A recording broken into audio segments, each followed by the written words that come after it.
Hello, I'm David Kain. I'm the president of Kain Automotive, and I'm delighted to bring to you today Michelle Denogean. She's with Roadster, and she's their chief marketing officer. And in the age of COVID, she is also the CMO at home, which she's referred to as the chief mommy officer. But, you know, she's like most of us, our parents really aren't necessarily in charge. So I don't know who the real chief is in that household, but certainly we'll kick around that and other important topics. But more importantly, Michelle, I'd like to give you the floor to let you introduce yourself to the audience and also tell us a little bit about your background and how you came to be in the role you're in today. Sure. Thanks, Dave. Yeah, so I do reference myself as chief mommy officer at home, by the way, but you're right, 100% right, that my kids really rule the house, and anybody that's been here will know that. But I am the chief marketing officer at Roadster. I've been at Roadster now for about 5 years. I've been in the auto industry for about 15 or so years. Goodness, good. So at my role, I oversee marketing. I also oversee training and our analytics team at Roadster. So I have sort of a multi-hat function like you would expect at any good startup. But I think most relevant to this is I really do pride myself in staying very connected at the retail level. So I'm constantly in conversation with our dealer partners. I do a lot of research and insights to try to really give people the idea of what other dealers are doing. So we believe in best practices.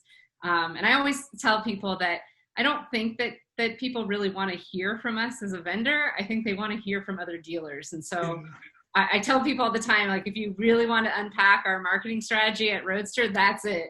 Like, we just want dealers to hear from other dealers and, you know, be able to shed light and really educate each other. Well, and you talked them into paying you for just doing that. That's a good job. I mean, I love that. But the truth of the matter is you've undersold your responsibilities, because ultimately, yeah, that's marketing. And marketing typically has benefited from really good success in the business. And I would say that you all really have been successful by all margins, by brand awareness, which is really good from marketing, from dealer advocacy, to where dealers, and I've been on broadcast with some of your advocates, and they really beat the drum loudly. And then from an analytics standpoint, another area that you said you take care of, which is really you're able to define what success looks like and really hold your internal team and obviously the dealers to that level to where they know, if we do this, we're really moving in the right direction. So what do you find most attractive about those three diverse roles? Because they are different and interesting. Is there one of each that you particularly like, or one of all of them that you particularly like? Yeah, I think that the thread between them is what excites me the most, because the thread between it is really what is helping dealers be successful. Right. So that is my passion area. People always ask, like, you know, especially outside of automotive, oh, you must be like just a car enthusiast, right? I'm like, no, I love people, really. That's what it is. No offense to everybody watching, but it's not as much about the cars. It's much more about the people and the observation. And so that's the thing that's really shared, which is, how do you connect with people?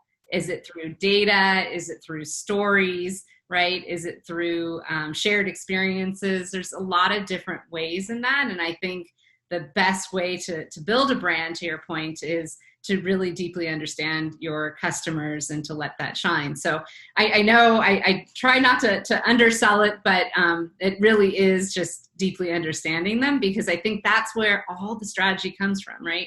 That's what keeps us connected to the day-to-day and not only like the things that they're doing well, but also where they're having challenges. So the data and the stories and insights all wrapped around lead to that.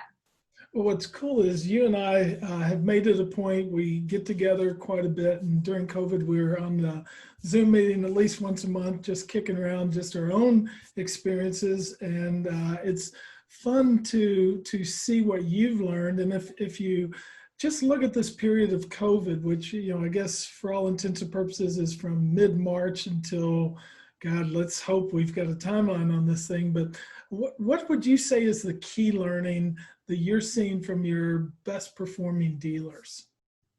Yeah, it's a good question. I think that the key learning has been that, as much as we'd never wish a pandemic on anybody in this world, right?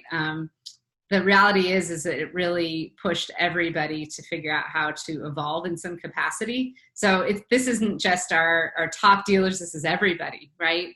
When you're faced with the reality that maybe you can't actually do business the way you used to, and maybe you have to do it with less than you're used to, right? Having to unfortunately furlough or let people go, it requires you to think differently.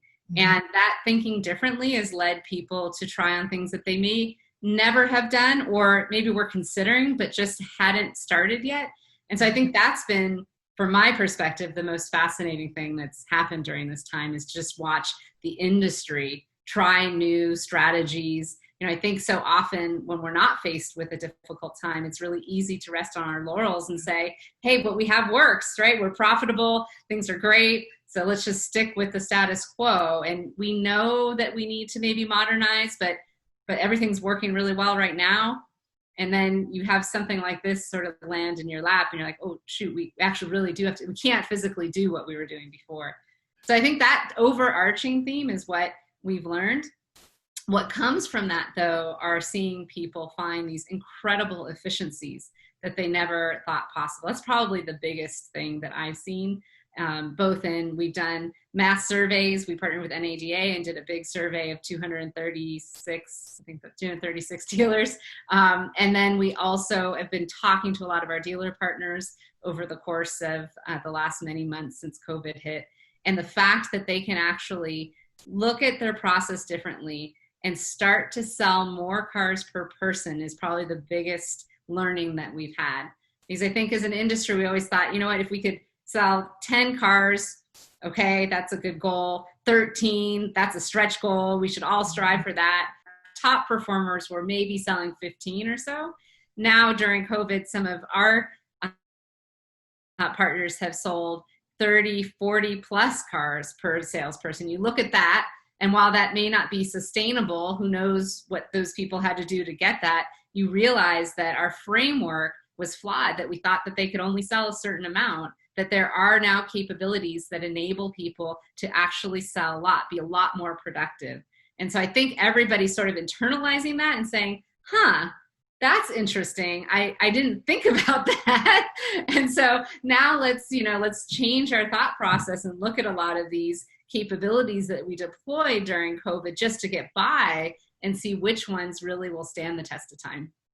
Yeah, so that brings up an interesting point. If you were a betting person, will that be a sustainable outcome to where dealers will resist the temptation to flood the floor? The old adage was, if you want to sell 100 cars, you need 10 salespeople. But to go by the 30 or 40, I need 3 to 4, maybe 5 if I consider vacations and days off and such. What should I really plan for? So is that a sustainable, realistic perspective, or do you think dealers will fall back on old habits that, as we know, are very, very hard to break? Yeah, I think it's really going to depend. And this is something we've talked about a lot outside of this video, right? Which is process. Yes. And that's really the linchpin of it is, are you process oriented enough of an operator to have this sustain? I don't think it's a matter of whether or not it's sustainable. It's what we do. Like we've seen, for instance, a lot of dealers, they brought their staff, all of them back and sort of started to rest into old processes because they weren't taking those people back in and then teaching them new ways. Yeah. So we've heard some of that for sure. So I think it really comes down to, what are you as an operator doing to sustain them? And if you put that process in place, then, the world's your oyster. You can sustain those types of numbers, but you really need to train your team to do that. Yeah, it's interesting. Training seems to be really imperative to the overall success, but you've also shared with me that there is one key element of success, and that's that dealership champion. Could you tell us a little bit about what your discovery was on that and why you all beat the drum so loud on the dealer champion role? Yeah. So it's funny. People have asked us since we started in this category called digital retailing, right? We talk about ourselves as omni-channel commerce, and I think some people think that that's a little hoaxy or whatever. No, no, no. But you're not different. We actually do think we are, and we can get into that later. But you know, the full thing that we've always heard, the question that we always get is, what is the predictor of success? And people start to ramble down different things. They go, is it because I'm in a big metro area, or are the people in rural areas doing better because they can reach into other markets? Is it how, you know, technologically savvy my team is? Is it that I'm a, you know, high volume store versus small volume store? And I will tell you, it is absolutely none of that. After we have launched over 1,500 dealers, the one thing that they all have in common when they're successful is that there is a champion that is very process oriented and is making sure that utilization is happening, and built a whole process around how they're going to integrate whatever digital retailing tool they have into their store and into their process. And so that that is scientifically proven through looking across all of our dealerships, and we can point out the ones that have that are having huge success. And so from our perspective, that champion is able to see, you know, we see things like, you know, 5 times as much engagement with the customer, and, you know, the prospects that are actually coming in and doing deal making activity. All of that lights up at exponential rates when you have somebody that is really thought through that process.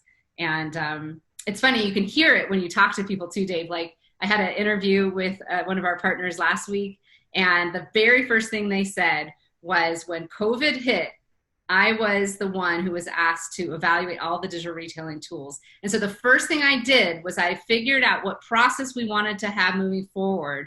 And then I evaluated which vendor is right for us.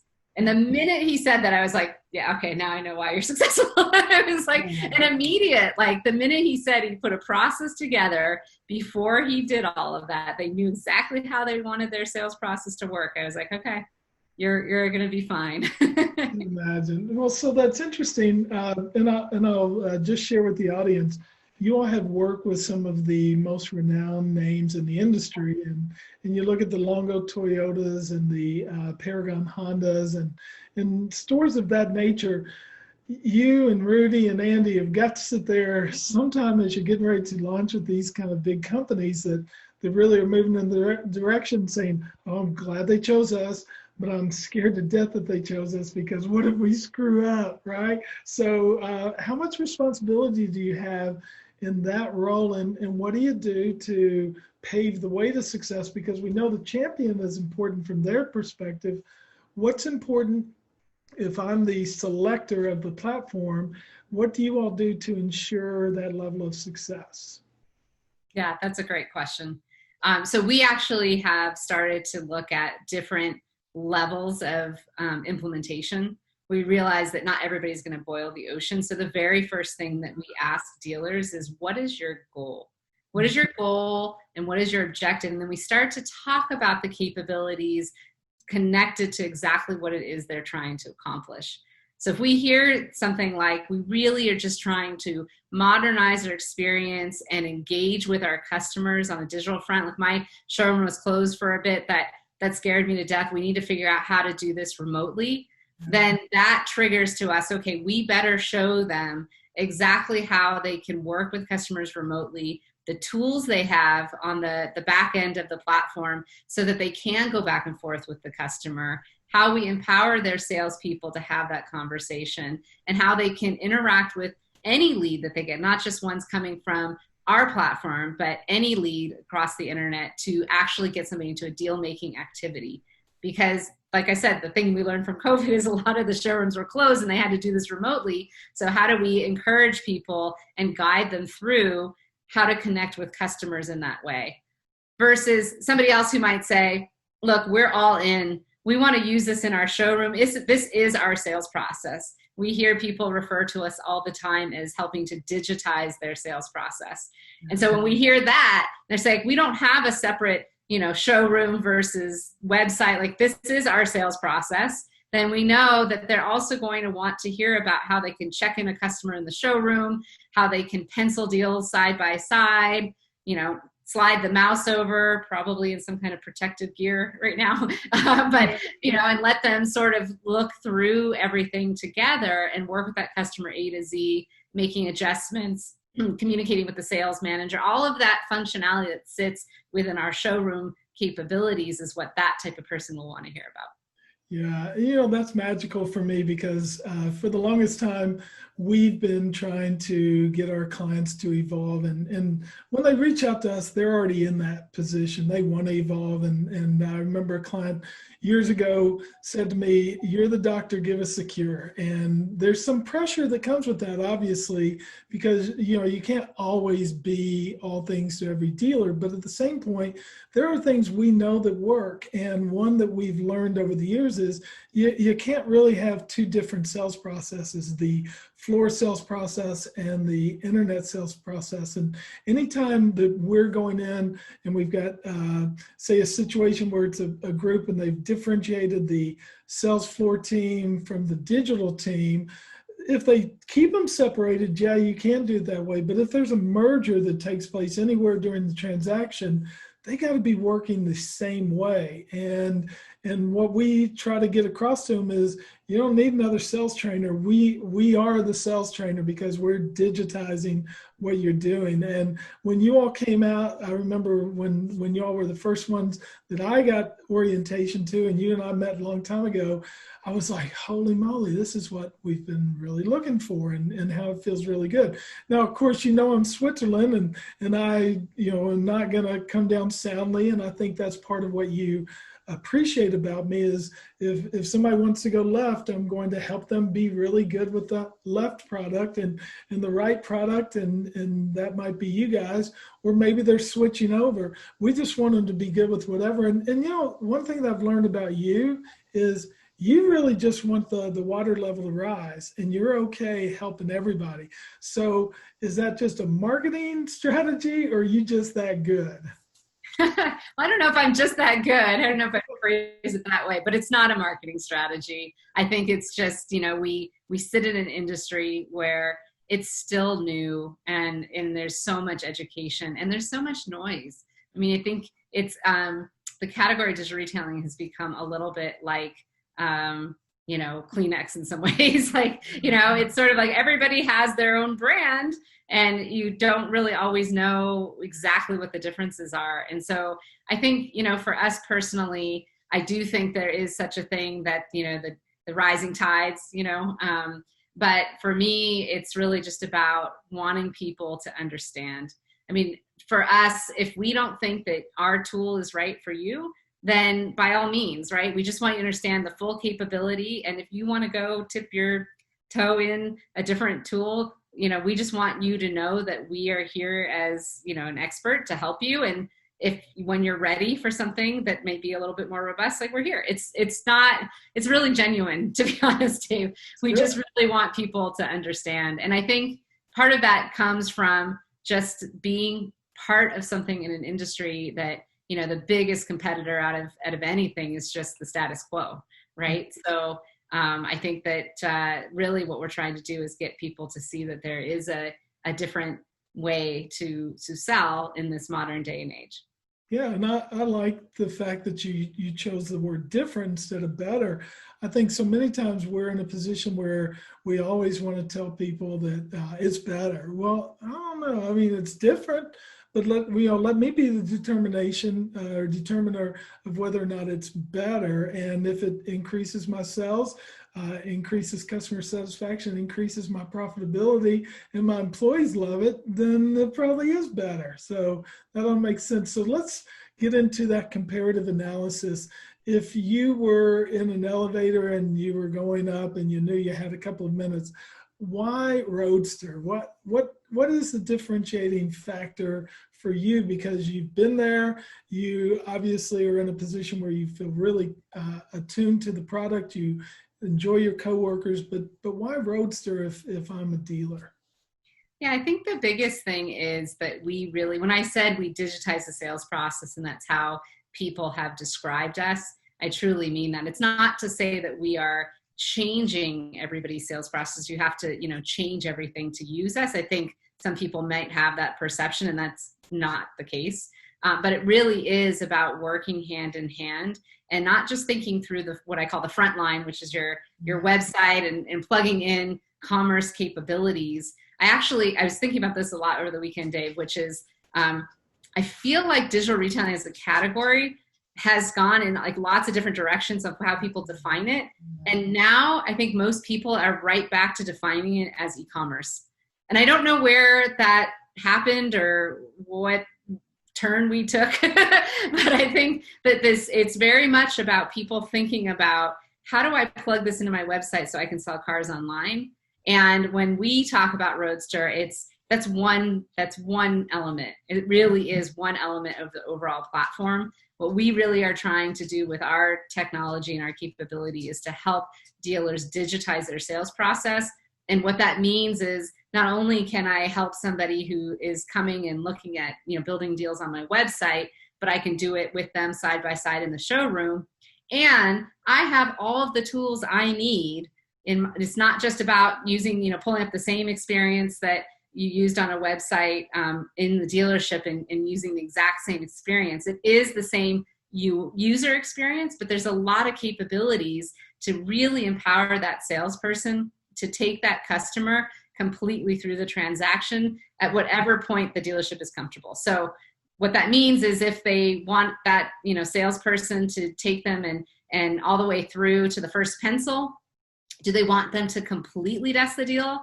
Do they want them to completely do F&I? That is up to the dealer. Yeah. But the capability is there to actually sit side by side with a customer and have all of that tool and capability to, make adjustments, find new vehicles, adjust pricing, like all of the capabilities you would normally have behind the scenes is front and center for the salesperson to actually desk the deal with the customer. Yeah, and it's interesting when you put it that way.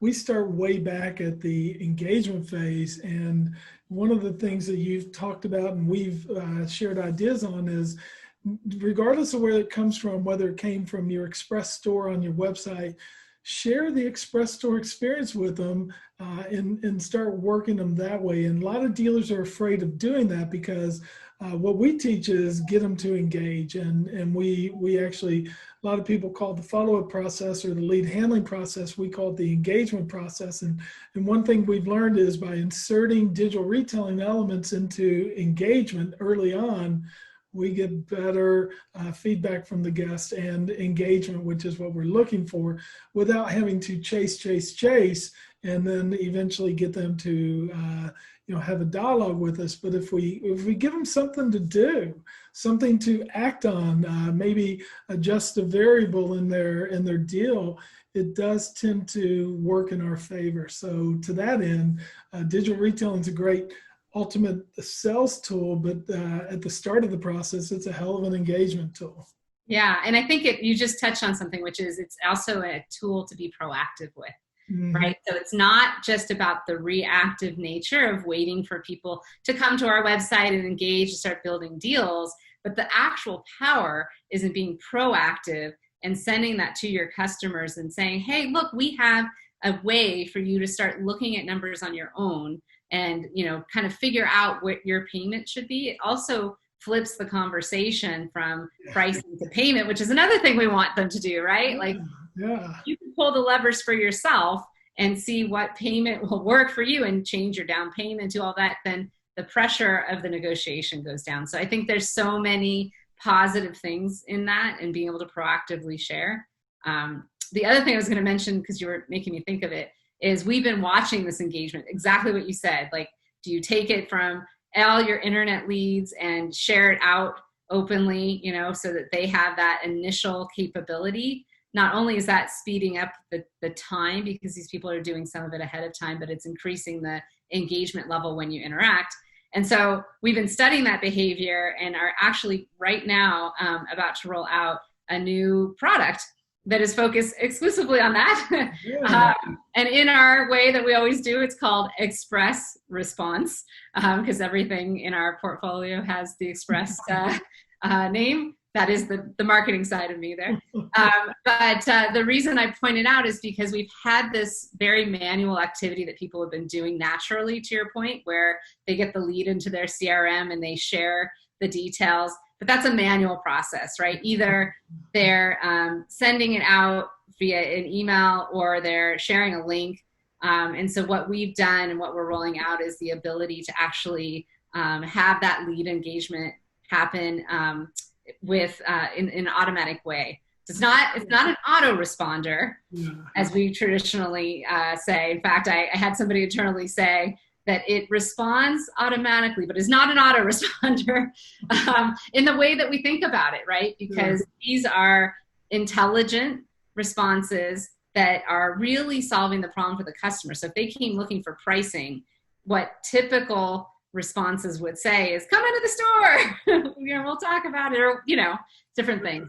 What this is actually going to do is it's actually going to send them a link into their express store so that they can start building the deal on the very specific vehicle that they were looking at the price that they were looking at. And so we're really helping to solve that immediate problem, and we're making it an automatic response so that they don't have to do all that manual work anymore.